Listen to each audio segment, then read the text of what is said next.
गीता के चौथे अध्याय का पाठ किया गया। इस अध्याय का नाम है ज्ञान कर्म संन्यास योग। इस अध्याय में भगवान ने कहा कि तीसरे अध्याय में जो कहा गया कर्म योग है,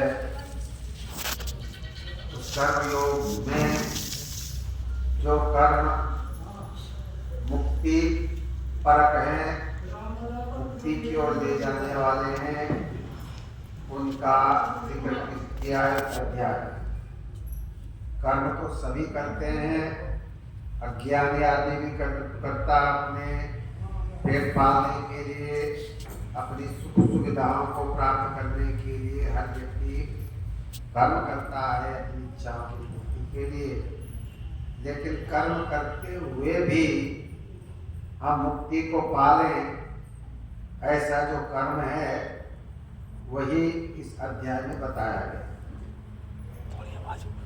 जो योग से संबंधित है तो वो भी कर्म की प्रक्रिया में, लेकिन उन कर्मों को करने से हम योग की तरफ बढ़ जाते हैं, आत्मज्ञान की ओर बढ़ जाते हैं।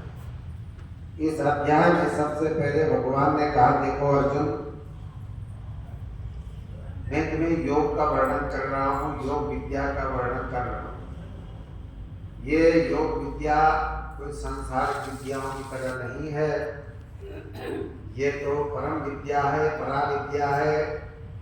और ये विद्या जिसके हृदय में आ जाए वो मुक्ति का भाजन हो जाता है। भगवान ने योग का इतिहास बताया है। भगवान कहते हैं सबसे पहले मैंने इस योग विद्या को विवस्वान मनु को बताया था। बताने का मतलब यहाँ उसके शक्तिपात करके उसके हृदय में बिछा दिया। योग का ज्ञान मनु उसके सूर्य के हृदय में प्रकट हो गया भगवान के शक्तिपात से। इसको ऐसा मानेंगे। अगर केवल कहेंगे भगवान कृष्ण ने वो परम ब्रह्म बुद्धि में, उसके आत्मा में एक प्रकार से उस ज्ञान को उड़ेल दिया, तो वो भी वैसे हो जाता है।